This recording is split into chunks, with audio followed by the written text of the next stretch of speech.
silence. All right. 3, 2. Yeah. Should just leave this shit in. This is the way you do intros right here. All right. Here we go. I don't know why I'm laughing. Okay. 1, 2, 3, do it. Yeah. Stop, dude! I can't. I don't know why. Yeah, I'm sorry that my face makes you laugh. It's just. Okay, I got this. Hold on. Yeah, I bet you do. You should just leave this shit in. All right. Oh, no. Okay. Send it. Okay. Hi, everybody. Welcome to another. All right. So, You fucking say it. Oh my god. Okay.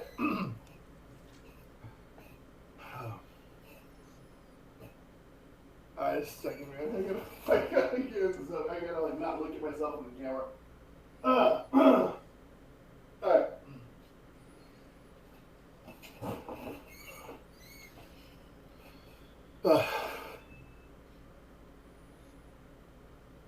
Why is this doing this now, dude? I was perfectly fine a second ago.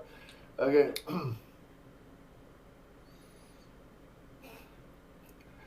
Hey everybody, welcome to another episode of Brothers and Brew. Today we're going to cover a couple of basic topics, go over a nice beer. My name is John. This is my brother Edward. I am over here in Europe, living in Katowice, Poland.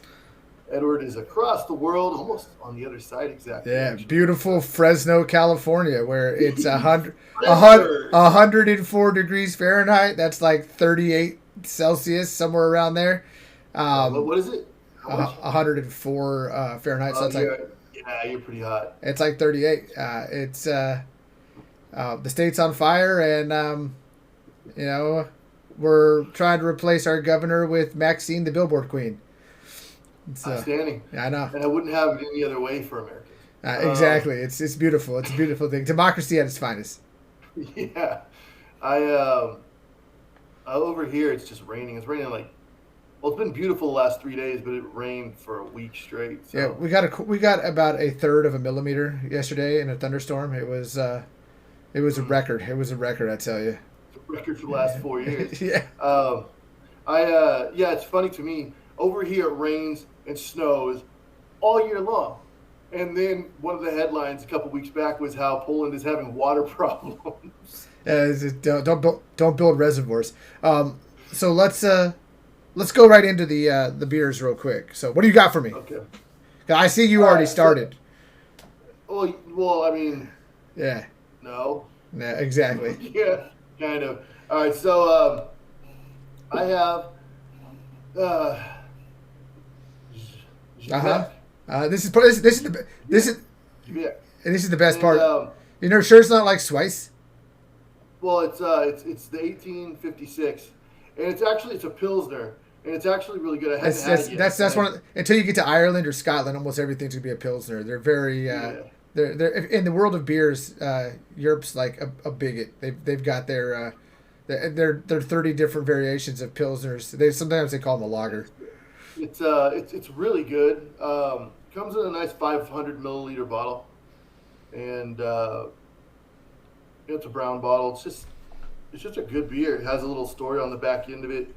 I could actually read it, but I got to get the translator out because I don't read that much Polish shit. I'm getting there, but it's not as much as it should be. Says it's made in the Archduke Brewery in Zwick, founded in 1856. It's made using barley, malt, and crystal clear mountain water. I don't know what mountains. What so wait. So where's Zwick? So if you're saying it's Zwick and not like Schweiz or something like that, where's Zwick? It's got to be on like the Carpathian region.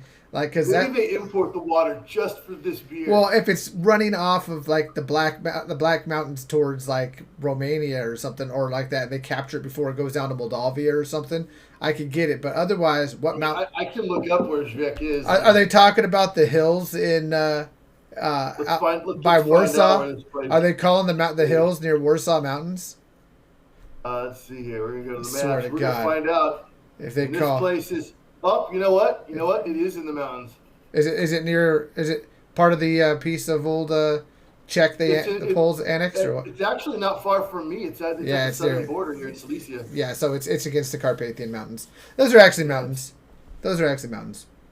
yeah, Okay. it's right there, and it is next to a river and a lake. So, So malted barley just means, for those of you who may not be equipped to it, they've started to germinate the seeds before they ground them up. That's really it. You know, it's a process that you can do anytime you want to. You just wet your seeds overnight, and then you turn them into grind them up into smaller fragments for the actual um, process of making the beer and making the wort later on. so I'll go ahead and I'm gonna give this a pour also. Yeah. Got a little bit of a head forming. That thing looks clear as hell.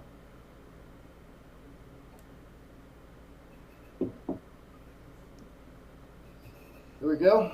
Considering I can see you through it. Yeah. Yep.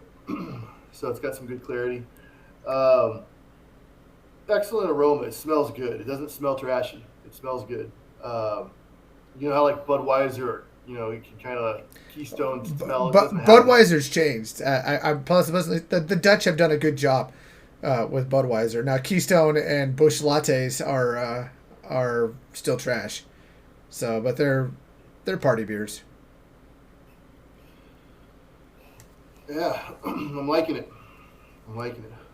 So, can you give me my categories here? Because I lost the thing. Do you want me to enter them for you? Yeah, yeah. All right. Well, I put them in there, but So let's go ahead and did you enter your beer? Because I'm not, okay. I need to go through yours is white. I'll go through do it later. So you've yeah, got a yeah. pilsner was your type. Temperature yours is cold. Yeah, I kept it in the refrigerator. You American savage. You're masking any bad flavors with your cold beer.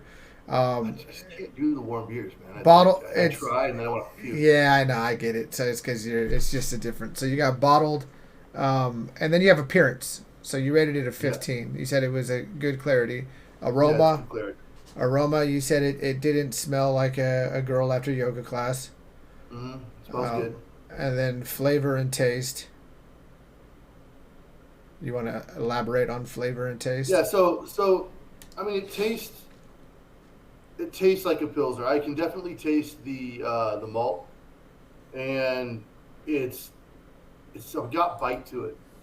It's got a good bite. Like it hits the tongue, and it actually you taste this beer, but the aftertaste is not bad. I'm not getting this overwhelming out like leftover alcohol beer taste to me.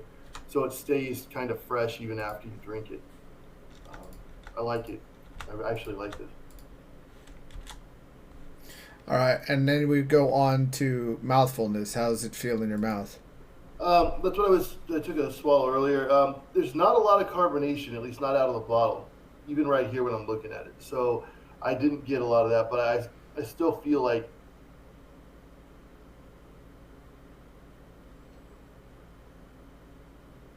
yeah. I mean it's pretty good. It's not bad. All right, and the final category is weight. Yeah, Uh, it's weight. So it does have a little bit of weight to it in a way.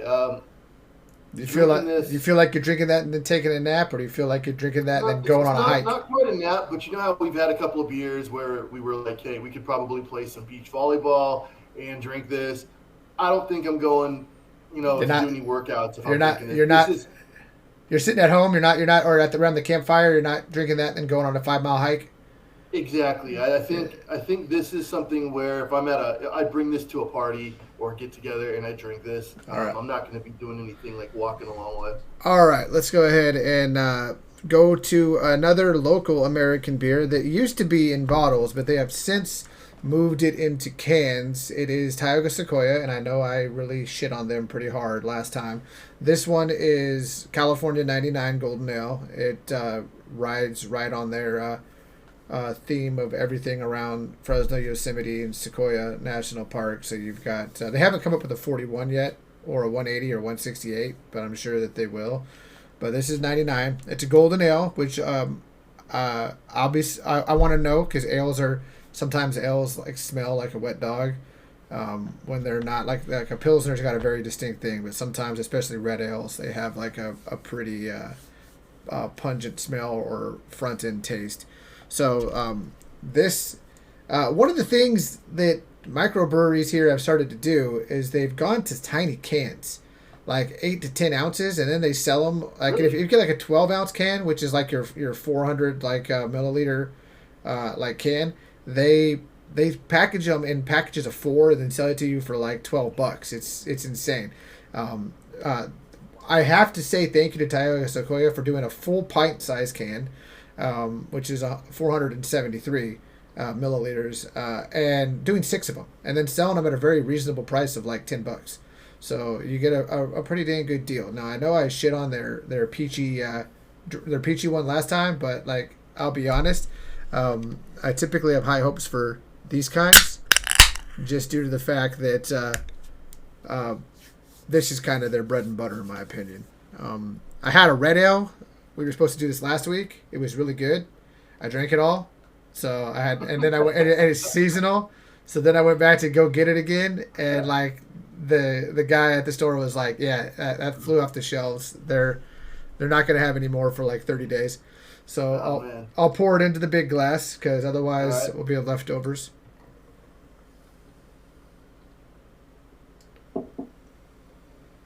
Now remember, you always want to pour it straight on a good chunk of it to get some of the carbonation out. Otherwise, you're going to end up bloated like you're on your period. That's where you get that feeling like you got a beer gut. So its clarity for Tioga Sequoia is I can see you through it. Yeah, there you are. Quite, how you doing? Is quite amazing. Like outside of their products that go to the restaurants that are in for kegs, it's super clear. So let me go ahead and take a look at this. This appearance is the best appearance of a Tioga Sequoia I've seen in a while. I'm actually going to give this best I've seen in a lot of beers in a while. I'm going to give that a 19. That's actually really good. It's head staying. It's got like a thick top to it to make it feel like some of the proteins and sugars stay behind, but it's super clear. So I feel like I could play in it kind of like, when we were kids and we play with the hose and you get like that milky film. That's what the very top of the head feels like, which means it's going to taste phenomenal with that grain. Now let's move back and take a look at the next one, aroma. Let's go ahead and give ourselves a... Now, its aroma, for not a Pilsner, it's pretty good. Okay. I wonder if it's mosaic hops. Growing Cascades and growing Magnum now, and growing Willamette. Like I can tell you right now, it's not those, but its aroma's pretty good. It's a little weak, but I'm gonna give it a 15. Now the fun begins.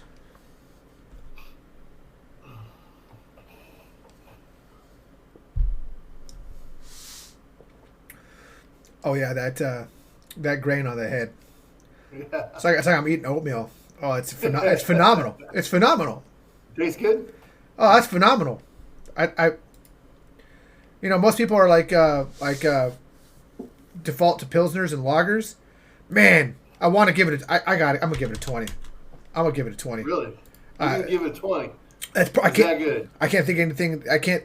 So the aftertaste tastes like a pilsner beer. It's got like a little bit of like a sweet to it, like maybe there's something like a Vienna malt in there or something. I don't know. I don't know what grain they used, but just the part off the top of the head, that initial taste, and that's what I'm going for. Like if I was doing a taste, I'm drinking just that first like couple like milliliters on the top. Damn, it was so good.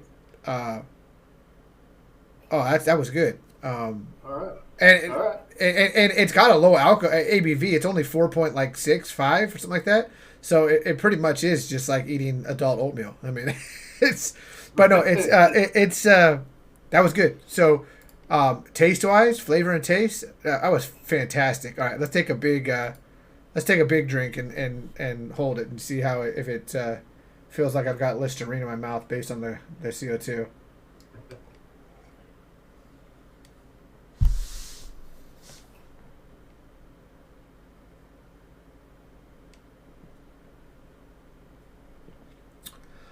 Um, a little bit of that, like whole what they would call pop, like why soda got soda pop, that Yeah. kind of like fizz. Yeah. Yeah. Uh, a little bit on the high side. I mean, it needs to be for the beer. I'm not trying to detract from it. I'm just saying if you were wanted something that was like you wanted to be able to keep in your mouth longer. With the full mouthful, it did kind of cause my tongue to feel like it was being agitated. I'm going to give it a 17. It was fine. It was a little bit on the CO2 side, but 17 is good. And then its weight.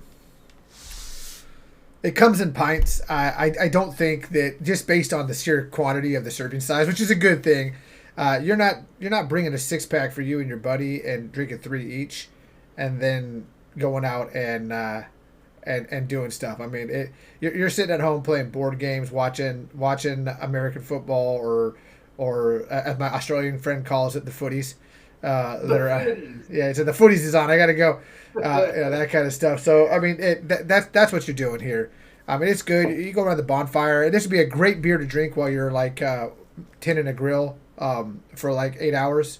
You bring like a 6-pack and you drink it slow. And mine's at it's cool, but it's not cold. I have it I had it in the kegerator where I keep the beer that Johnny and I make. And so it's probably around between 67 and 71 degrees. So it gives it it's not masking any kind of I'm gonna say aggressively potent flavors with the cold. So yeah, it's good. Let me add this bad boy up on this. So its weight, I'm gonna say its weight's a 17 as well. So man, you had a higher. Oh, and it's 88. So 88. That's tied with Dust Bowl Brewing's like Pilsner, and that's an ale, by the way. So it's it's in a can. I mean, I think if you were to put this in a bottle, like a brown bottle, this only gets better. Yeah. And it's not a pilsner, so it's not going to be as light or as like pleasant for most parts. Like pilsners have like a sweeter, like honeyier taste to it, and they've also mellowed out because they've been like being brewed for like 4.5 months. But yeah, that's phenomenal. Like, good job. You won it back. You won it back. You take your victories, you can get them. I shit all over you with Half Dome and Tiger Sequoia Ale. Thumbs up. It's good. All right. You want to All move right. on? All right, so moving on from beer, we got our beers now. Now we get to talk about some serious discussions. I wanted to touch on this back when it was pertinent and like in the news media, like full blast 3 weeks ago. But let's Yeah, but talk. life happens. Let's talk about Afghanistan. It's I mean, All right. people have a lot of feelings about this. This has been America's first real European-style war. It's lasted an entire generation. It's moved forward and it's impacted entire the entire Middle East and Western world. Uh, you know, for 20 years. Your son was born into the war and fought in the war, even if it was for 6 months. He may not have actually fought in it, but he was actively in the Air Force Yeah. while we were in Afghanistan. So not only did it start when we were in college, you were in the military while this was going on, and your child grew up and went in. I mean, this is a true European war. I mean, we've joined the big boy ranks. We're in. We're back, baby. America's back. All right. So why don't you give me your thoughts on, like, let's just talk about the first one. Was did America withdraw in defeat? I'm going to ask that question. Okay, yeah. So first, I'll just for those who don't know who might be watching, I was a saw gunner. I was a 249 saw gunner in the United States Marine Corps Infantry. I was in the Third Marine Division, based out of Hawaii, and and I served in a lot of various units. Like sometimes you get shifted around where you're needed, so that did happen a few times. But when it, and I know I did Iraq and I did Afghanistan, and um, so here's the deal. No, Afghanistan was not a war of conquering, and that has to be like I think this is what is irritating me about conservative arguments for Afghanistan currently. It's very you can tell when you look at the commentary that they either never served, never went and actually experienced any of what was happening as far as the action, or that when if they're senators and they're either lying or when they made the vote to go in originally, they had no idea what the hell they were actually voting for. This is called the Empire, the Graveyard of Empires for a reason. It is a four-way crossroads for Europe, Eastern Europe, Asia, and the Middle East. It always has been. Our purpose in Afghanistan in the beginning was to go in and get rid of assets we felt were a threat to United States interests in the Middle East, specifically in Syria, trying to deal with the Russians. Then it became anti-terrorism. Then it actually became resources. We wanted mineral and lithium resources for batteries and whatnot. And China beat us to it because we were in the middle of fighting everybody in the spring and summer. Can't do anything in that country in the winter. And China made deals with the warlords and paid them in US dollars from the contracts we gave them during the Iraq War to gain control of the lithium deposits. And we used to be out there roaming around. You would see Chinese vehicles hauling, raw goods, and you couldn't even stop them. And they won that war, just like they won the raw good war in Africa. This Afghanistan has been in its entire history a place where you go in and you hold it. Even the Romans and the Greeks used to withdraw their forces in the winter to the border, come back in and retake a forward operations base in the spring and hold it throughout the summer and the fall and retreat back to the border in the winter. It's always been that way. You were never going to win any type of anything in Afghanistan. We call it a war. It wasn't a war. It was a operation of holding. And that is, it was a money sink and a life sink and an energy sink. And it was nothing else. There was no way that Afghanistan was going to become the next state in the United States or the next territory in the United States. I guess the question I want to draw back to is, did America leave in defeat, or did America leave in did it leave accomplishing its mission? So I want to interject real quick because I feel that 20 years is a long time. In 20 years, perceptions change. But I remember early in the morning. God, it must have been about 5 in the morning because I was fresh out of high school. I was playing at the junior college in Merced for football, and Mom came running down the hallway and she goes, they flew a plane into the World Trade Center. And I remember going out there and watching the World Trade Center get hit September 11th. I remember watching it. I remember later getting on TeamSpeak 1 and talking to my friends in New Jersey who were watching it happen. And I remember when we went. I remember we went in, and we forget about this. We went in for one singular purpose: to destroy Osama bin Laden's Al-Qaeda, which had moved in and usurped a majority position in the Taliban, to destroy and remove its operational capability, and to kill bin Laden, which we did within 12 months. We didn't kill bin Laden, but we wrecked Al Qaeda and we destroyed the Taliban's operational capabilities in the region. We brought in the Northern Alliance and we conquered Afghanistan. So my question remains: if you look at the mission objective, was it a success or was it a failure overall? And this is the problem when you have a prolonged multi-decade conflict. The objectives start to change. So, in that regard, did we shut down the Taliban? Well, yes, then we did. But my experience in all of the various departments of how that area of the world is handled tells me that we are in a similar situation with the Taliban as we were when we originally let them have it in, what was that, 89 or 86 or Well, somewhere in there. so they Yeah, we'll move back to basically Charlie yeah, Wilson's yeah. war. But what I'm getting at is this. Here's something that I wish that the politicians would explain to America a little more clearly. We did not leave Afghanistan in defeat.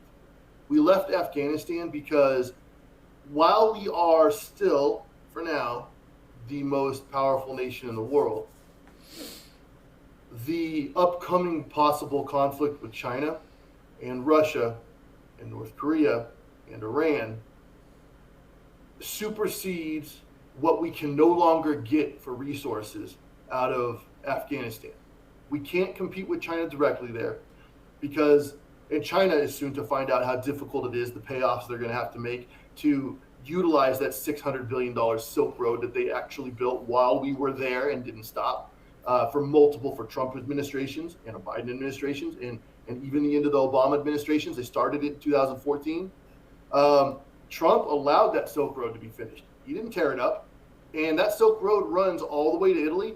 It also goes north through Turkey into Poland, and it goes down into the Middle East. And it is an absolutely vital trade threshold for China. And that to me is more of a concern leaving Afghanistan. We'll get there in a minute. Let's bring it back to. Let me finish what I'm getting at. The importance of the argument to make as to why we left is no, we did not leave in defeat. We left out of a sense of urgency. The United States Marine Corps, their doctrine no longer envelops any type of military action that is land-based. People have to understand this. The United States Marine Corps played a vital part in forward operations bases and attack structures within the strategic positionings and the strategic protocols of Afghanistan. They're not going there anymore. Their focus and the doctrine of their actual military doctrine is littoral now, meaning it's island combat. If you go to any military base for the United States Marine Corps, they are not training for counterterrorism. They are not training for land-based, like large-scale land-based warfare where you're landlocked in the country. They're training for swimming, for using small boats, for holding small positions on islands that can be overtaken by drones and robots now, by ships and anti-aircraft weaponry and call for fire from Chinese vessels. So what are you going to do? Are you going to rotate United States Marine Corps members into Afghanistan when we're no longer training for that? You're basically eventually just going to end up with a bunch of undertrained troops holding down forward operation bases and remote locations in Afghanistan who aren't trained, and the unit sizes, unit technology, and unit doctrines are no longer functional for anti-terrorism combat, where you're dealing with guerrilla warfare, not island warfare. And in island warfare, it works this way. You roll in, you kill everything on the island, you hold it, and then you move on to the next island when it's clear. And it's the Navy's job and the Air Force's job to provide a shielding so that nobody gets back to that island and cuts off your resources. And that type of combat, that World War II style of combat that they're now training for, is going to be essential because it is very, very, in fact, it's only a matter of time before China tries to take Taiwan. And when they do, the United States is going to go to war with China. And it's an inevitability that's got to happen. It will be a direct fight that we're going to try not to have a direct fight with, because you cannot win a fight against China directly. It won't work. So let's move back. So in turn, I'm just trying to say the reason we didn't leave in defeat in Afghanistan is because there was no actual end to that. There was no turning it into a U.S. territory. This was always going to go back to the Afghan people, and we spent $26 billion arming a bunch of Afghan commandos and troops who literally must have gotten a phone call somewhere and were told, listen, we're going to roll in, just stand by. And they just turned over the weapons and said, cool, man, I'm done. It's been 20 years. We'll talk about that next. But so I want to make the comment that I'm with you on a little bit different angle. The United States didn't leave in defeat. We didn't withdraw in defeat. Now, the issue of our withdrawal is the utter shit show that happened when the Taliban. I mean, when the Taliban rolled in and the people of Kabul, not the people of all the other major cities in the area, dealt with, because you got to remember all the peripheral cities fell before Kabul fell. So when you're looking at just Kabul, the capital, which is a different beast than Kandahar, or I forget the one where that ISIS has. It's like starts with an R. It's over there on the west, near the Khorasan region of Iran and those areas. But that's when Taliban started to come back in, which they were already there, by the way. Like, don't think that like the Taliban is there in secret. A lot of the soldiers were Taliban soldiers. They call it turban turning. And then, of course, they came across from Pakistan, because Pakistan for the past 20 years has basically been allowing them to live in Pakistan. So we went there. First off, our sole mission up until the Obama administration was to destroy Al-Qaeda, eliminate their ability to force project, and then to kill Osama bin Laden. It took us 12 years to kill bin Laden. 01 to, I mean, was it 2011 that maybe 2010? I think maybe between 10 and 12 that we killed bin Laden in the Obama administration.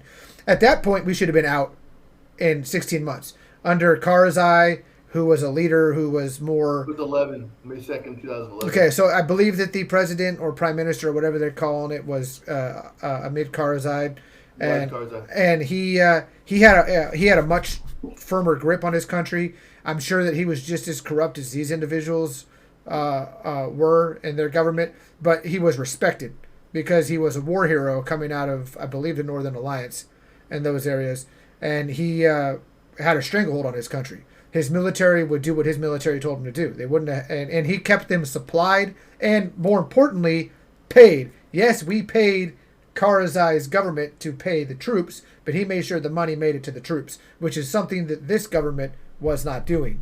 Not only did those bases in Kandahar fall because they didn't have food, the troops weren't getting paid. I mean, imagine if you were a United States Marine Corps person armed to the teeth in a country that had been getting its ass kicked for 20 years, and your government opted to not pay you anymore. Not only not feed a quarter of you in the South, but not pay you.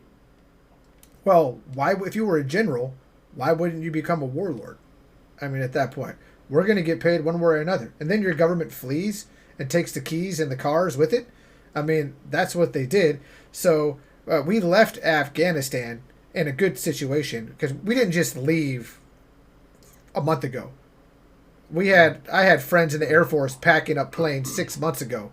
They were done back in like February. Yeah, they were done it was like February. In April. I got that same message. Yeah. So they were done packing up all the goods that we wanted to keep, at the end of spring before summer. Well, our intel guys started pulling out in January, and don't forget, pulled out 3 weeks before the don't forget at all that don't forget at all that we not only packed up and left in end of spring, but also the Trump administration and the Biden administration and the Obama administration have all been in talks with the Taliban, which, by the way, we created off of the Mujahideen back in the 80s.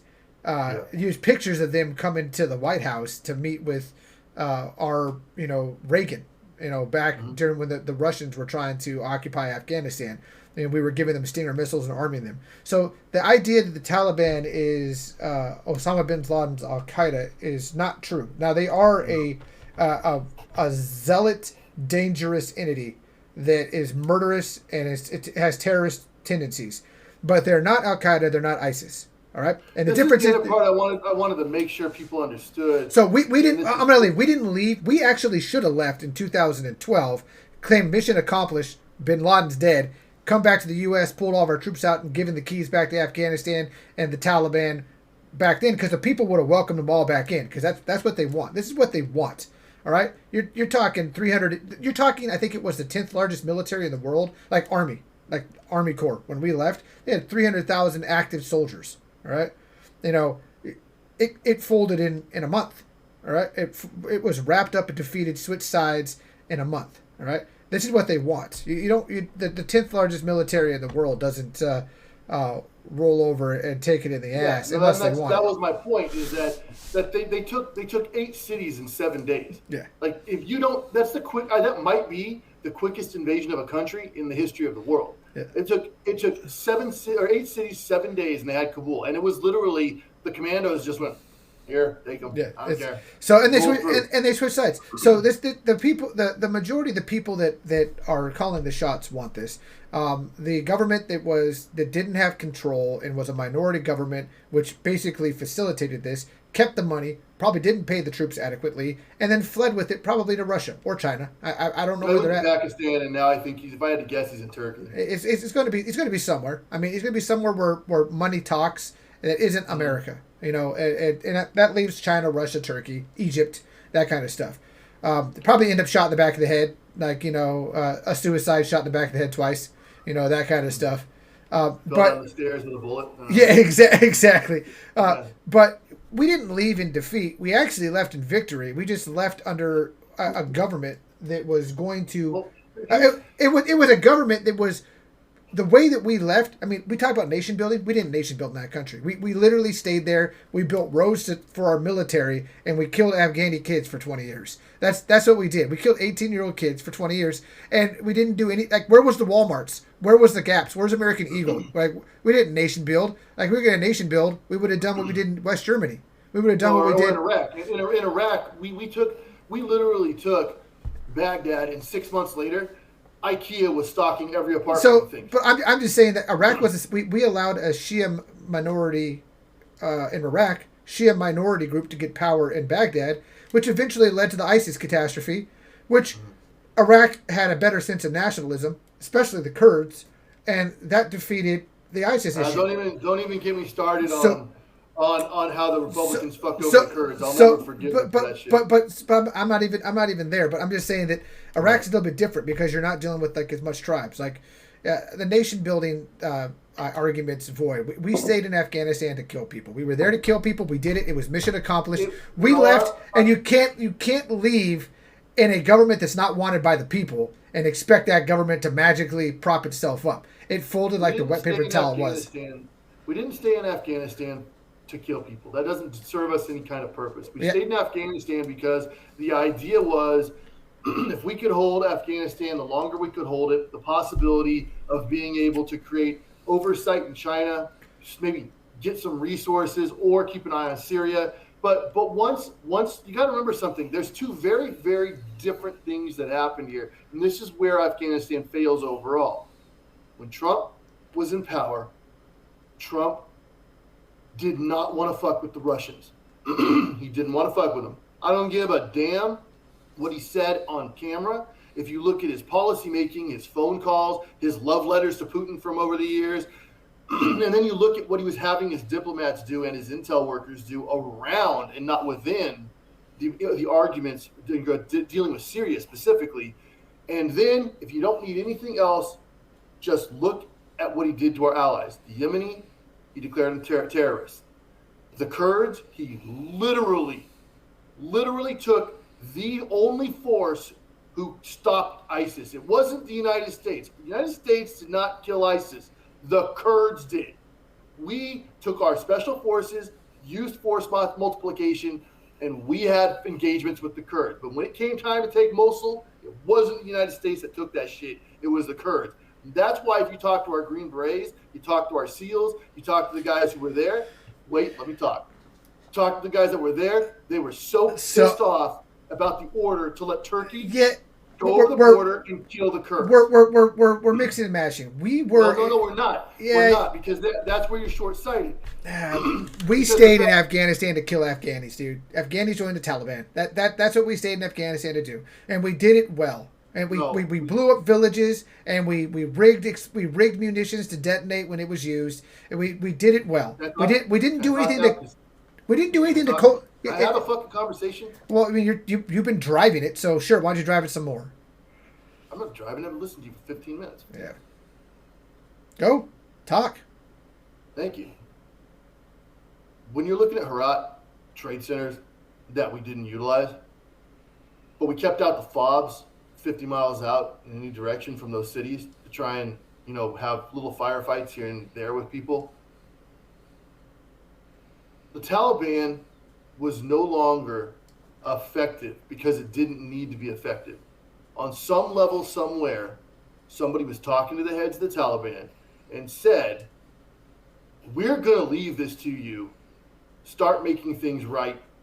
And that's why there was literally almost, and I know how all of the bleeding heart Americans like to talk about the women's rights problems, and they want to talk about how, this guy got assassinated in the back of the head and they killed this female police officer.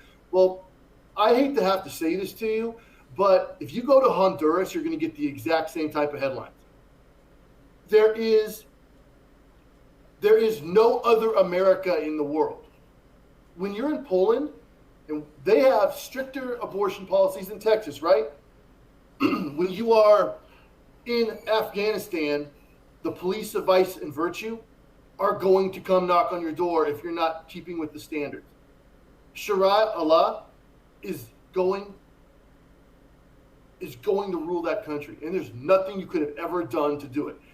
You were not going to make Afghanistan be the next territory of the United States of America any more than you were going to do it for Iraq or Yemen or Kuwait or any other place that is that far away from the United States. It's just not going to happen. Mm-hmm. And so you can't gauge Afghanistan by win and loss. You have to look at each president's policies, and whether you like it or not, Donald Trump's policies were to ignore much of the situation in Afghanistan, specifically, I would guess, to make it more difficult, either for his predecessor or if he won, easier for him to say, we need to withdraw. But no matter what you do, no matter which country you are in the world, if you look at any extraction from a 20-year war, it's a friggin' mess when you leave. Do I think Biden could have done better? Hell yeah, I think there could have been some things that were done better. And I don't know which advisor was actually in charge of the operation of retreat. But it was going to be a shit show no matter what. When we left Vietnam, people were hanging on to the sides of helicopters. This time, they were hanging on to the sides of an airplane. And it was going to happen either way. And when we left, women were going to be persecuted. Just like when we left Vietnam, we didn't lose Vietnam directly. We won almost every single engagement. But what did the North do? They just walked down and everybody surrendered. Same thing. You can't stop people from having their civil war. And we got involved for one purpose. We stayed too long. We lost out on the resource game. We lost out on the political game. We lost out against the Russians and the Chinese flat out. And then we stayed 5 years too long. We should have been gone in 2015. We should have been gone in 2012. So once again, what was sold to the American public was we were there to defeat Al-Qaeda, Taliban branch, because people forget Bin Laden's not from Afghanistan. Bin Laden's a Saudi who went to Sudan, failed in Sudan to create Al-Qaeda properly, got ejected from Sudan, was invited to Afghanistan with his group to help multiply the projection of the individuals down near Kandahar. He then pushed up and basically usurped the Taliban, who was fighting the Northern Alliance at the time. And this is all something that happened post-Russian withdrawal in the late 80s, early 90s, before the collapse. And you have the Taliban and Bin Laden basically become the majority power holder in a very fragmented tribal country. So I mean, you forget that it's village by village, and the villages aren't like when you think of like villages. Don't think of like a sleepy village in Austria that's connected by a paved road. Think of like a goat path out to the middle of nowhere in the Alps. All right, I mean these mountains are straight up. So the as far as our objective, in 2012, we should have been gone. That's when we should have been gone. We should have been withdrawing completely in 2012. Al Qaeda was decimated. The Taliban had been cowed. I mean, the Taliban's cowed now. They talked they talked to Trump. They talked to Biden. Trump told them, "We're going to scale down our forces to this, and you're going to be welcome back in." I mean, he didn't tell them that directly, but he has a conversation in like 2017 where he says. I talked to the Taliban, their mullah, and he says, it was a great talk. It was the best talk. Him and I got along great. It was fantastic. We accomplished a lot of good things. It's typical nonsense. Which is a nice way of saying, we told them we're going to leave, but we're going to call on you to do our bidding. So the Taliban came in, and the Taliban could have massacred Kabul. The Taliban, I mean, and there's elements that are, they're rogue lieutenants and captains that are going out and doing things, but the Taliban wants to inherit a country, all right? They're not Al Qaeda that wants to exercise control through fear because they're a minority element. They are this people's government. Now, that's my point. And I hate them. I hate them with a passion. And if I could magically transport them all to Antarctica in the middle of it, how they're dressed right now, I would do that. And it would be a net benefit for the human race. But the fact of the matter is that this is, like it or not, in a lot of the people's eyes, this is the legitimate government of their Afghanistan, and the individuals that chose to be in the military had no problem switching sides. You wouldn't have that. So if an element came up and went into Vegas and started to put girls in burqas and everything else, you would have average Joe out there with guns, killing these individuals. You don't have that in Afghanistan because it's the people's government. So that's part of the thing here too, though, is that I really want people to see is that like the people who broke the Sharia laws are they knew they were doing it when they did it, and I try to tell people like when I have my project when I advise for the projects here in Poland. Had all kinds of conversations in the last few weeks, and I have to remind people. I'm like, look, if I swear to God, if I could reach out and just be like, hey, look, I know you're having a tough time. Come here, boom, and put you in Chicago and be like, there you go, you're safe now. I'd love to do that, but you did. But might not be the safest place to put somebody. Well, yeah, no, Chicago's dangerous. Go to Boise, Idaho. Boom, you're safe now. but what I'm saying is, it's like every time you get a journalist, for instance, a female journalist from Afghanistan, and she's on MSN and she's talking about how horrific everything is, and then they show the video of her walking around, and the Taliban police are like got the guns on them. They're like, move over there, what are you doing? And I have to remind people, I'm like, that's scary for Americans to watch. That's everyday life for her. Why? Because she knows she's not supposed to be doing that in that country. I'm not telling her that she's a piece of shit or dissing her because she's doing what she feels is right. But you don't become a member of Antifa and not expect everybody to go, wow, you're a member of Antifa. You're a great guy, right? Like that's not what's going on here because to them, she's Antifa.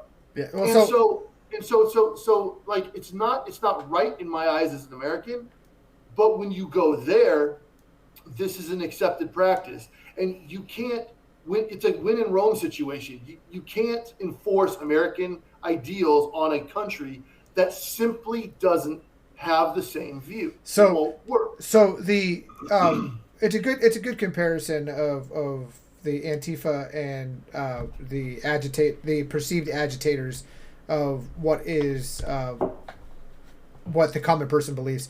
But I getting back to it, I feel that the withdrawal was sloppy mainly because of the amount of contracted employees that were Afghanis that we promised residency or citizenship to, that we basically shit the bed on that. And we've been shitting the bed on that since 2006 with Bush administration. The Obama administration did a shitty job of work. I know. So it's I know of a guy. First off, I know of a guy who was shot. He was shot in the back of the head. Hold on a second. So first off, it's not just translators with the military. You're talking about individuals who worked with NGOs, individuals that worked with a lot of contractors, and contractors aren't just military. We're talking about U.S. and Dutch and Danish construction groups that came over to build the road so we could move our tanks around. Yep. They worked with them, and they did civilian projects, and they were told, when you're done with your project, you're going to get a green card. And then that company, when it came back home, magically went bankrupt, and that list of people that were supposed to get green cards that they were supposed to pay $10,000 to sponsor them vanished. All right, so you have a lot of that. So the World War Z mob at the airport that was going on there. Outside of that, the transition of power. I mean, it's not the government that I would have liked, but the transition of power has, in the grand scheme of, it's been pretty damn smooth. Considering if you look at the Sudan split, Darfur. If you look at Eritrea and Ethiopia right now, look at when the Soviet Union fell. It was you're looking at so a lot of it. People go and they go, well, we're not good at at these withdrawals. Well, we didn't do what we did in Europe. We didn't do the Marshall Plan and look at Western Europe, especially West Germany, and say, here's a whole bunch of money. Here's your guidelines. What we did with Japan. Emperor stays in position. He's a figurehead, but we're not going to 86 him and force him to abdicate. All right? Make your own democratic government. Your own democratic government. And we're going to cut the check to rebuild your country. All we're going to tell you is a few restrictions. You can't have swords. You can't have a standing military over a certain amount. And you can't have aircraft carriers. And, and we're going to proctor over the military side of it. But your civilian government is your civilian government. They said they don't want to have U.S. companies in their country, so U.S. companies went and funded Japanese companies, that kind of things. So same thing in West Germany, same thing in France when we cut the checks for France, Great Britain, the Netherlands, Belgium, Italy. Italy was an Axis power, and we didn't go in and rebuild Italy. We gave them their country back. So all in all, if we had done something similar to that, and then tolerated the fact that it wasn't going to be mini America in the middle of a turd. Come on. You've got India, the Middle East, China, and Russia. All shitting on Afghanistan's idealism. Right there. And they've been invaded constantly for 200 years. The last time they had a semblance of order was about 100 years during and post Alexander the Great, when it was Bactria. That was the last time in 260 BC. They did have 120 years of non-conflict. I believe it was during. Hold on, I got to think. It was after the Turks took Constantinople. I think that's when the last time. So the last time that was an enlightened center of the world with limited conflict. And it wasn't even the whole of Afghanistan because the north actually was never conquered. Mind you, Kandahar means Alexandria, by the way. People forget this, that the city of Kandahar translates to Alexandria because it was named Alexandria at Bactria or something like that. And Herat was the trade center since those time periods. That was the key moment to get to China. Herat.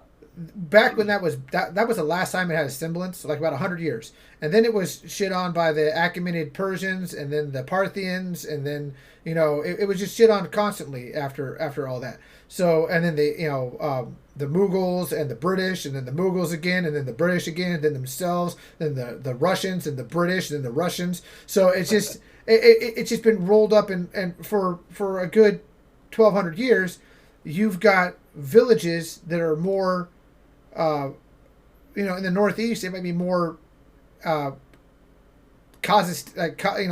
Asian Muslim, with different sets of beliefs. There's steppe horde descent, and in the southwest you've got Iranians, and then in the southeast you've got Indian Pakistanis, and that it's just a weird hodgepodge of like 5 different religions, 5 different cultures that all hate each other. It's not like they hate like California and Texas, where like we would sit here and like bust each other's balls, and maybe there'd be a fight in the bar, but we're not killing each other at the end of the night. It's not yet. This is the hate that like I see your eye color, and I immediately assume that you're one of those dirty so and so's and need to die immediately, and not just die, but like be thrown in a chicken cage and thrown in a swimming pool, like kind of die like that. That's what happens. So I mean, I try to tell people, I'm like, Americans are so, we have the longest war in U.S. history.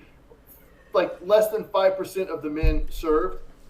And when I tell people like these guys have these opinions, I'm like, you don't understand. Where is it? What my favorite is we have the longest war in U.S. history, and I can ask between kids between the ages of 16 and like 30. Here's a map of the world. Point to Afghanistan. You just got to get close. If you land in Iran or Pakistan or like Kyrgyzstan or Tajikistan, I'll accept it. I'll accept Azerbaijan. If you're at the wrong side of the Caspian, you could jump the Caspian and be closer to like Georgia. I'll accept it. Just if you can get within a thumb of the region of the world, I'll accept it. I mean, it's so bad. I mean, they don't even know where it is. And that's the level of like, so all these people that are like up in arms, they can't even find it on map. They couldn't be fucked with to look at the map and figure out where Afghanistan is. Well, not only that, I try to tell them, I'm like, you really, I mean, okay, no, you don't get to talk about Kabul. Give me three cities in Afghanistan that we fought over. And just like everybody, I'm like, so here. Like, I love it when they point out Mosul, and I'm like, Mosul's in Iraq, bro. Yeah, it's a wrong war. So my thing is like, we were justified to go into Afghanistan. The Iraq situation is a completely different story because we were straight up lied to in Iraq. No. Yeah, we did lie, but we had to get involved in Iraq. I know the economic because they tried to kill George Bush's father. Honestly, when I got the breakdown, I won't go on to it on here, but when I got the breakdown as to why Iraq, it was more dire than people understand. In Iraq, I'll tell you this much: I wish Hussein had listened, so we didn't go into Iraq, because none of this would have been a problem in the Middle East if Hussein had not lost power. The truth is, Raul, his son, would have been an absolutely atrocious leader. Like, is his son? Are you thinking about Cuba? Are you thinking about Cuba? Because Raul is Castro's brother, isn't it? I'm not Raul. Yeah. Fucking. Sorry. Well, it's not his son. It's not his son. You're talking about. So he had no one take over power after him. No. But he had a son that wanted it. It was hold on. I'm getting. Raul is not a very Middle Eastern name, John. No. But it was destroyed your credibility. I gotta think of his son's name. Hold on. It was. Where the heck? He probably had like 90 of them, like Bin Laden's dad. Yeah, he did. He had a ton of them, but there was one in particular. I gotta find him. His son. I can't find it right now. His son, but his son was the one. There was two fears. One, that Hussein was going to start pulling. He'd gone 3 times to the EU to try and pull. Yeah, so the OPEC into the euro, not the dollar. I wrote about that in college as one of my economic papers, which was the before the 2008 crash and leading up to 2005, the European Union's, the Euro's hegemony that was happening, and then Venezuela, Libya, Iraq, Iran, and I think Brunei was on the fence. And a couple other, the small, like Bahrain and those areas, they were debating switching from the dollar to the euro. And then suddenly Iran sanctioned, and we have Iran, which was leading the charge. Iraq's toppled, Iran sanctioned. We have Iran completely surrounded by Afghanistan, Iraq, Uzbekistan, and the Persian Gulf completely blocked in. And Pakistan's our ally. And then we move over and we slap sanctions on Chavez in Venezuela. Starting to adversely affect his and Gaddafi, and we squashed it. people forget, we sent a formal no statement to Hussein 3 months before we invaded, and then all of a sudden he goes and visits Europe. He comes back, and we know he was talking about switching to the euro. Oh yeah, And yeah. then all of a sudden it was like, you guys are making nukes. Well, Like we were in the middle so of it. he was going to take 7 of the world's largest oil producers that had questionable affiliations with the U.S., with the exception of Saudi Arabia. And Saudi Arabia had a vested interest in destroying Saddam Hussein at that point because he was fucking with the region that they control. And he was going to switch all 7 of those. And the big card-carrying ones were, Venezuela, Iraq, Iran, I think I want to say the Brunei region was in debates, and I want to say Bahrain was in there. But if you look at the targeting, and I'm sure Russia was on board as well because Russia they invaded Georgia for a session shortly after that. Yeah, I remember but that was when all of the people in Alabama went to the Walmart bought all of the ammunition, ran out of ammo because the Russians invaded Georgia. That was the greatest day of my life. So that's fantastic. But they invaded the country of Georgia, and if you look at the Capitol riot, the guy from Georgia who's flying the Georgian Crusader cross, that cracked me up too because it's like he thought it was a Georgia state flag, and it was like the flag of the country of Georgia, and it's got the old Christian Crusader pin on it. Anyways, it's fantastic. But so they were going to make the. Keep talking. I'm gonna get a beer. They were going to make the switch, and it was going to be a big hit to us, especially since that would be that's the currency of energy, and you don't want the currency of energy to flip out on anybody. So the reason Iraq was an economic war. It was about economics. It wasn't about well, it was not. So it was economics in the region, appeasing our allies, and let's be honest, self-preservation. George Bush wanted to finish what his daddy started, especially since Saddam Hussein threatened to kill his dad in there. So I mean, it was a number of things. It was not only economics, but it was appeasement. Our allies in the regions, including, don't forget that the Israelis blew up a Iraqi nuclear reactor. Back in in the 80s. The French built them a nuclear reactor, and then we're like, you're not going to use it for nukes, right, Saddam? And Saddam was like, yeah. And then France was like, someone needs to blow up this reactor we just built for the Iraqis. And then so the Jews blew it up. And, the Israelis in the region, who have a lot of influence in American politics, more than they should. AIPAC's ridiculous. Mm-hmm. More than they should. Blew it up, and we supported them. And we support them to this day. And part of the reason, in Europe, I want you to listen, part of the reason Americans support Israel so much is because if that problem isn't in Tel Aviv and Jerusalem, that problem is going to be in Athens or Budapest. Or Tigravest, what the hell's the capital of, is it Bucharest in, is that Romania? Yeah, Bucharest. Tigravest is the other big one. Basically, if the problem's not there, you're getting Bosnia, Croatia, Albania. So yeah, all the terrorism is going to be there, and let's not forget. So, and when we look at our withdrawals, I know that we like to sit on our high seat over there, Europe. But I really remember the Balkans, and I remember when the world came together and told and stopped the genocide into one faction and then walked away, and we looked back over our shoulders, and the other side started genociding the Serbs were genociding the Croats, and then we looked away, and the Croats were genociding the Serbs and the Bosnians, and then we stopped that, we broke it up, and then someone else was genociding somebody else. And I remember that the Christians were killing the Muslims and the Muslims were killing the Christians, and it was an utter shit show after Yugoslavia fell apart. And so you can sit here and go like, oh, America and Afghanistan, your nation building, you shouldn't do it.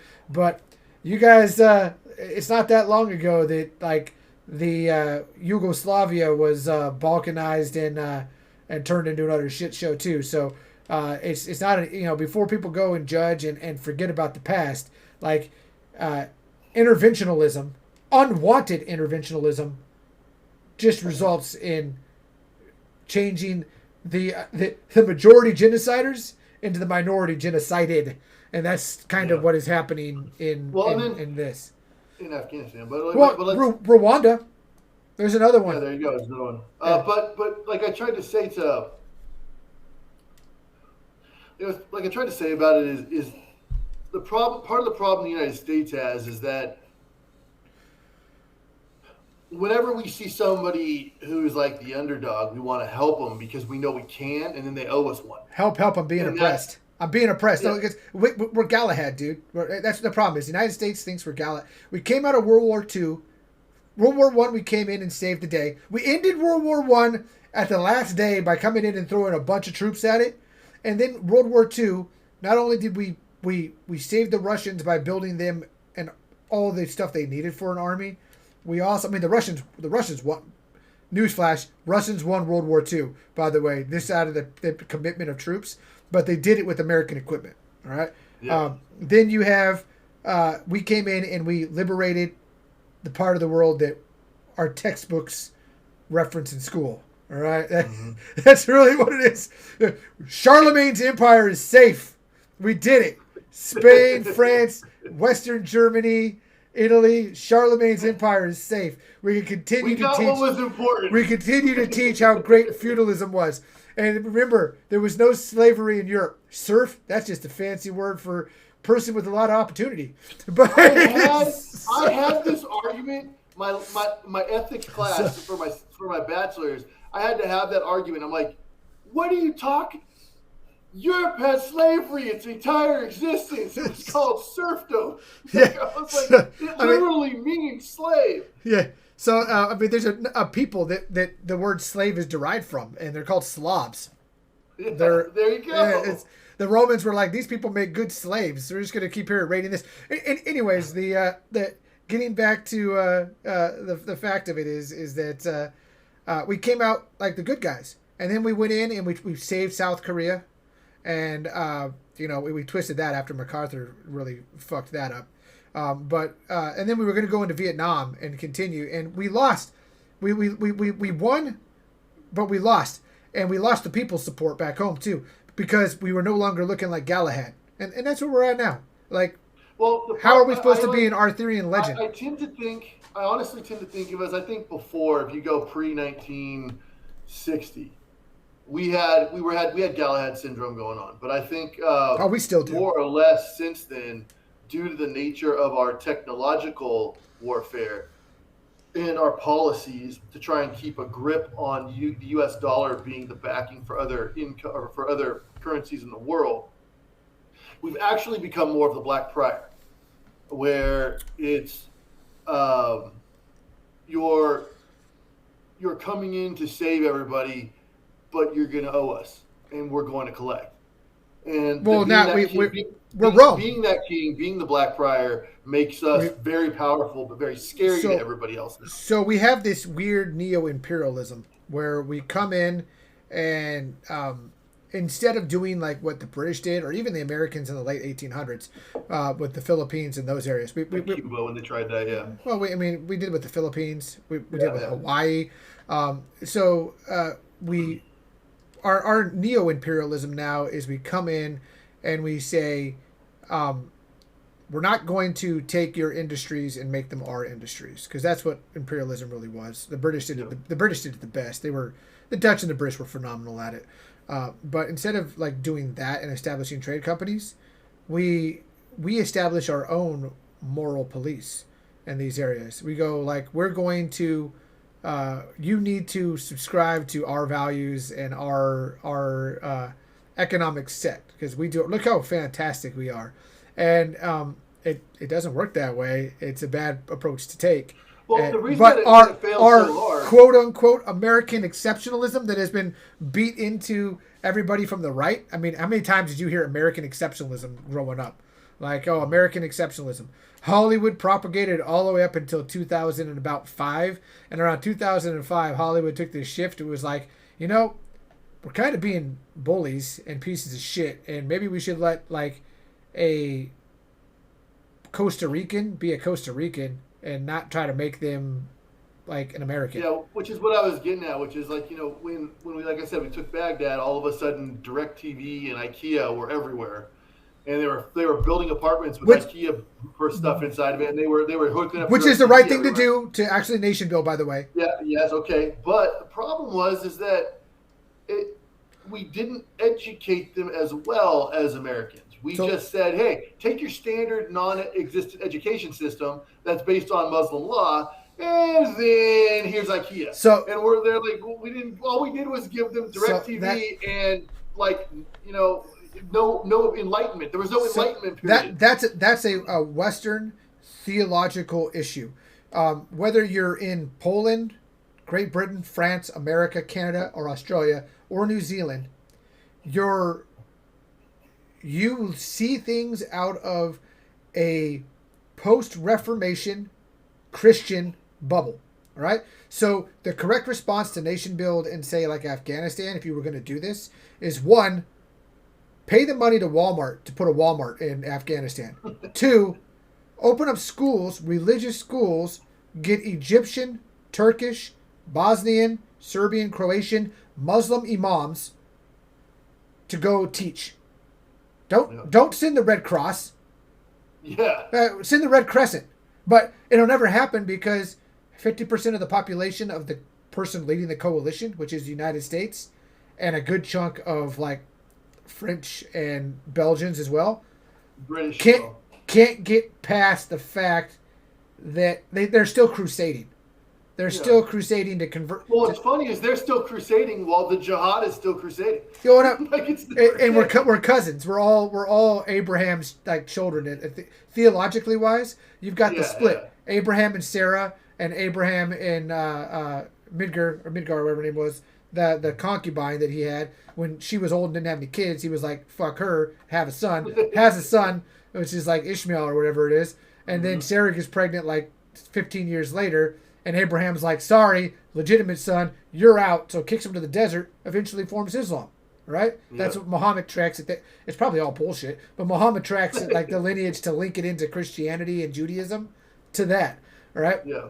So you have like, and that's just, I understand that's like super light on like, I'm not going to be here for hours talking like about total grief, about the Old Testament and like going all the way forward to the wisdom cube in fucking Mecca. All right. Or, so let's all go walk around the giant cube in circles. I'm smarter. Yeah. So, you've got, so, but we look at it and we go like, oh, we'll send over Western influences. And it's like, no, do it right. Do it like this is the one instance I will say business does it right. Do it like you're making money. Send the money to the organizations over there. Proctor and organize them very well so they're not being embezzling. And let them build themselves. It might take 100 years.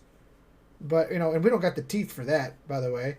Otherwise, there's only one other way to do it. And you got to be like Roman and Greek and Alexander. You got to walk in and you just got to kill everybody. And then pick up all, do what the Greeks did. So this is what the Greeks did. They walked into a village, killed everybody, and then he looked at his worst soldiers and said, guess what? This is your new home, 5,000 of them. You're going to found this new city called Alexandria, which became Kandahar, and this is where you're going to be. All right? That's what he did. He kept the women alive, made them wives, which is just what the Taliban did. But the problem is that we would be no better than the Taliban, who was still running Alexander the Great's method of colonizing an area. You've killed the men, wife the women, bring in your own like-minded thinkers that identify as your culture, and you're done. Yeah. Now, we're not going to do that, but there's only two ways. You either do it through culture, which we have the greatest cultural machine in the fucking world. It's called Hollywood. Why did we not? We were giving out radios. So we were going to nation build? Where was the power? Where were the paved roads to all the little villages? Why didn't all the villages have electricity? And why didn't they all have fucking iPads? And back in 2008 or 6, if all those kids had Xboxes back in 2006, they'd be too fucking busy playing Call of Duty today than they would be going out and playing Call of Duty in real life. Like, they would be playing that shit-talking Americans in fucking whatever language they speak. Which is a whole other topic that I'd like to segue into, which is let's talk about China's 3 hours a week policy for playing video games. This will be the last one we talk about before we move on, because I think that we're at like an hour and 15 minutes. Yeah, we need to stop, but I do want to talk about it for a minute. We'll touch on this real quick.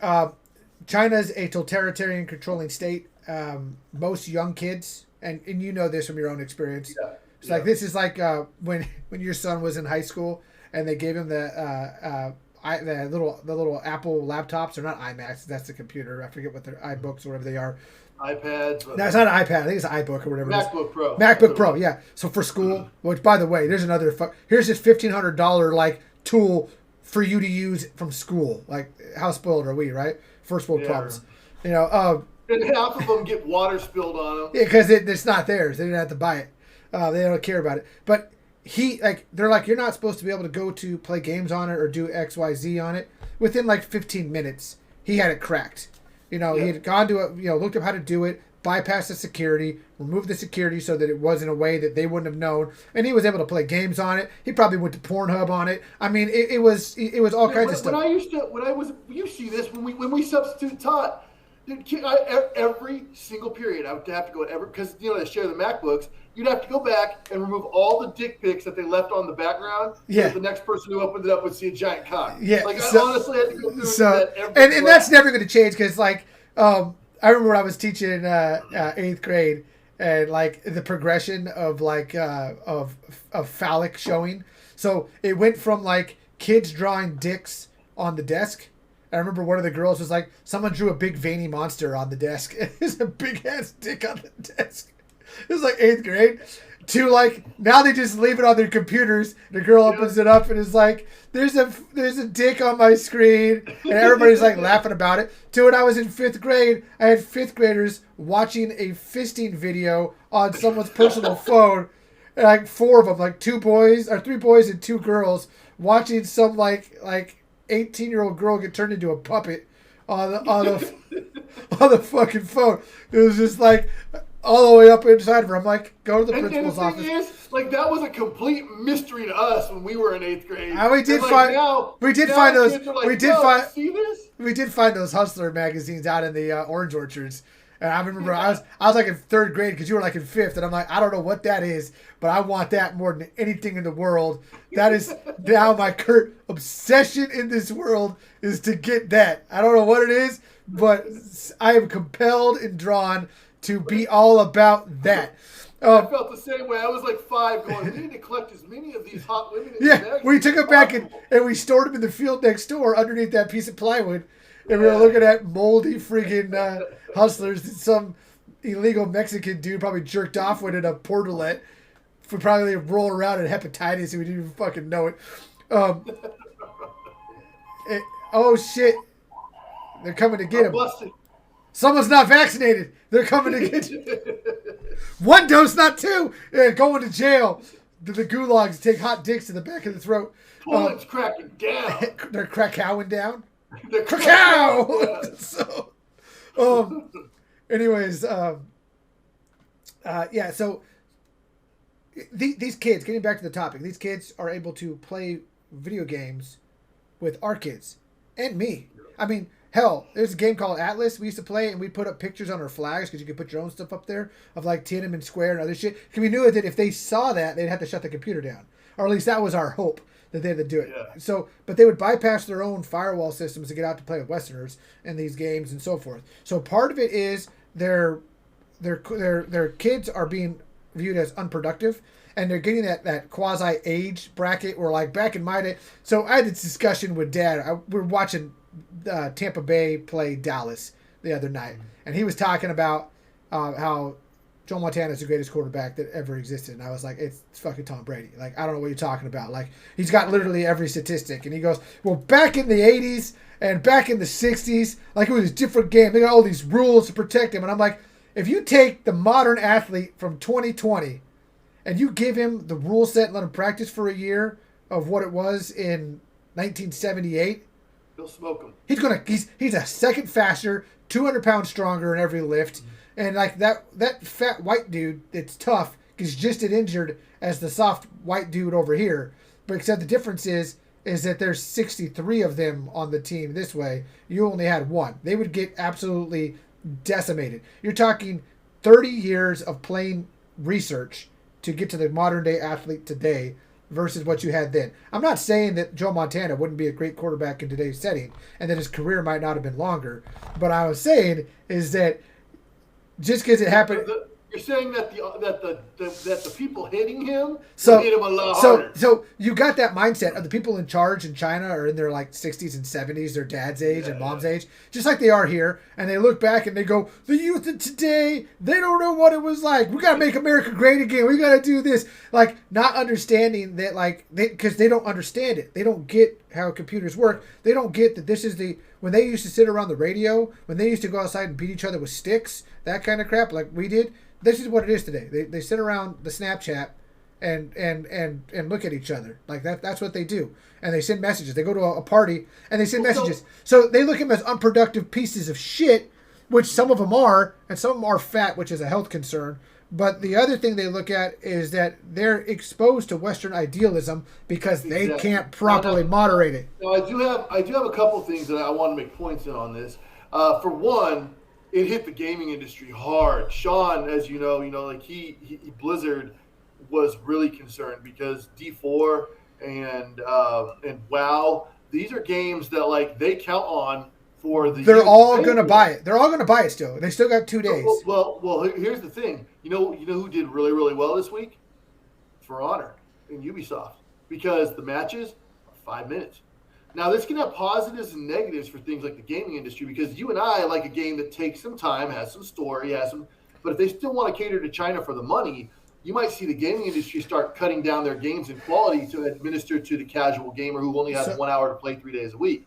Now, wait. The other part of this, go on. I'm thinking. The other part of this is and this is just my Intel side kicking in, is, we did over the last 10 years have multiple studies that showed lack of bone density in people born after 1998 and exposure to injuries, prone to injuries in military service. And if China's looking to go to war with the United States, they may be trying to create a 5-year generation. In 18 years?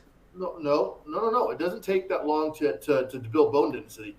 So you're looking at like 2 to 3 to 5 years to build a better bone density for the kids who would be becoming 18 years of old to be able to train them harder. Did you watch the boat? Did you watch the ship thing I sent you? Yeah, but that doesn't.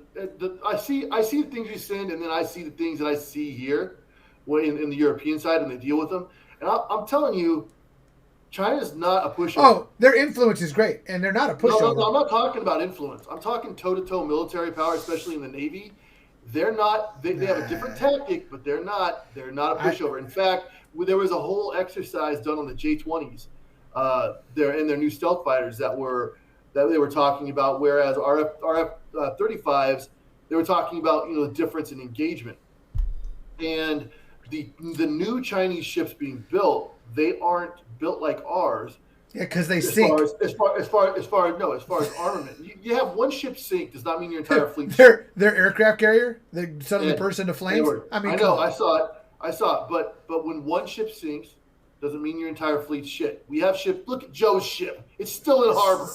No. It's out. It's out now. I get it. Right. So I'm just saying. But what I'm saying to this effect is, they have a missile that we don't have, that we can't stop, and it's the Carrier Buster. True. And so when what they were watching, we did our intel work. We were watching them when they were doing the Taiwan mock invasions, and what we noticed was their stealth fighters are not dogfighting.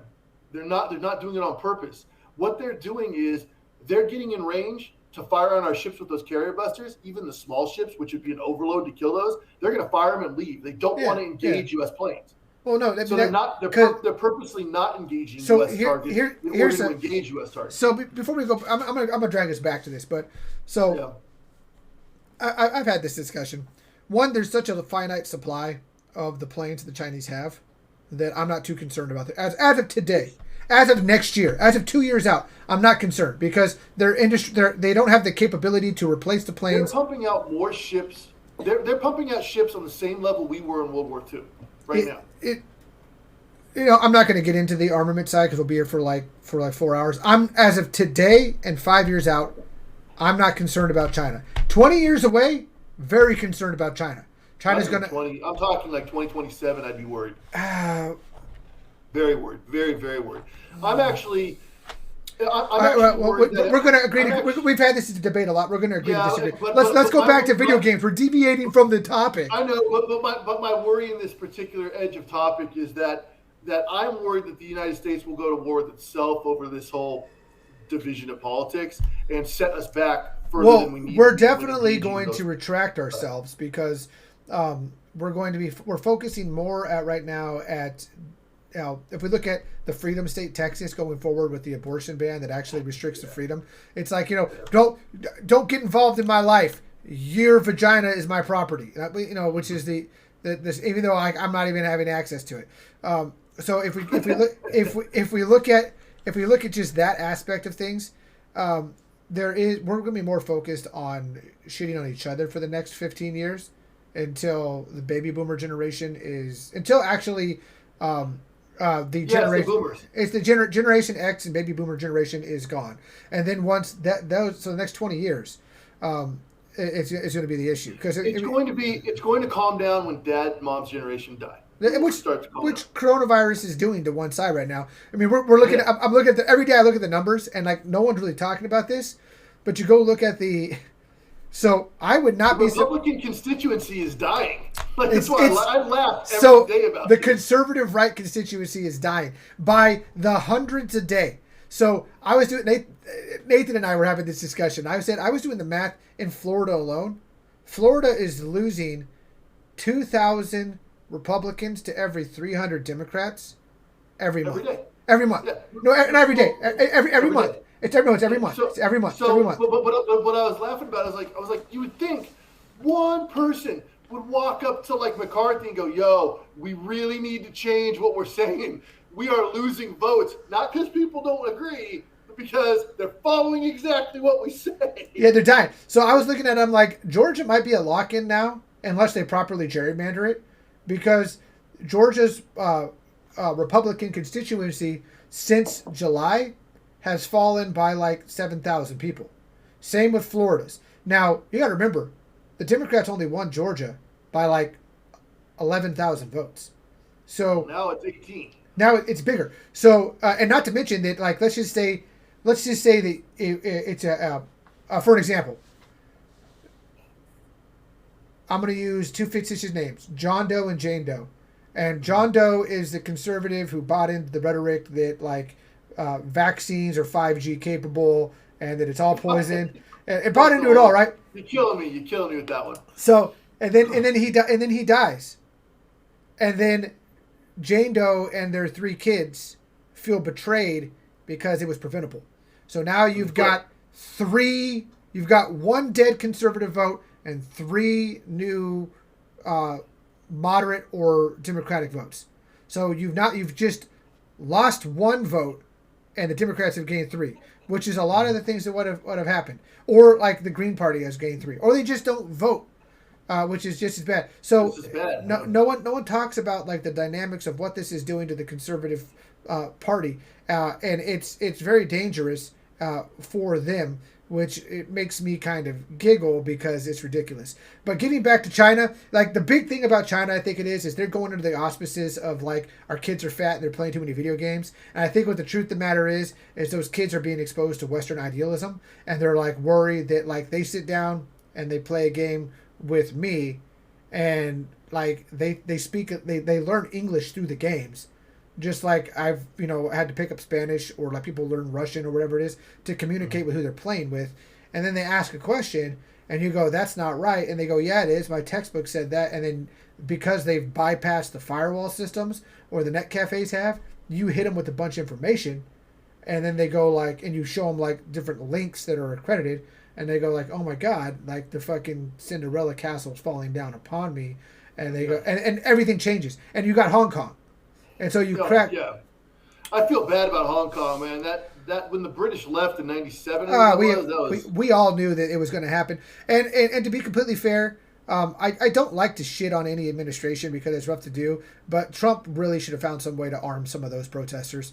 He should have found a way through a third-party country, like and gotten them guns, because you could have paid Myanmar to fucking do it. Jesus Christ, you could have done something.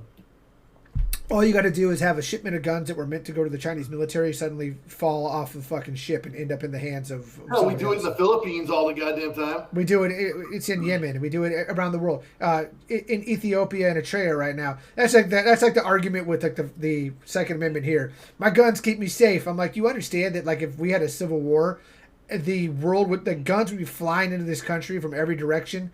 There'd be more. You'd be breathing guns and bullets because every country would be supplying everybody with guns 24/7. It's like you think that the Somalis magically like just wake up one morning and the Tooth Fairy left them a fucking gun. No, every country in the world is selling fucking arms dealers in Somali guns. It should be the same thing.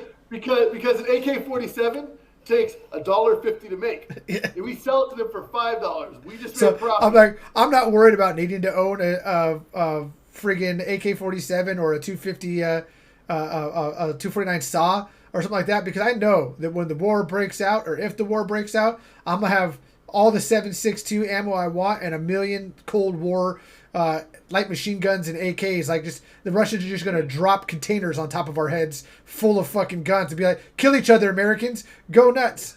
So it's there'll be 223 rounds of plenty coming out of the woodwork. All right, man. Well, that's enough for today. We're pushing quite a bit of time. So yeah, we're like an hour and a half. Thank everybody who's watching for watching. I hope you enjoyed it. As we drink, we get more philosophical. So anyway, check out our videos. We will be separating from here on the beer review and the talk, but we will also have the full video for you. So if you just want to watch the beer video, you can do that. If you want to watch the whole thing, you're more than welcome to. I hope you enjoyed it. If you want to waste an hour and a half of your life, it's right here. Listening to us talk about things. All right. Well, thank you very much, and have a good time. Peace out. See you next time. Later.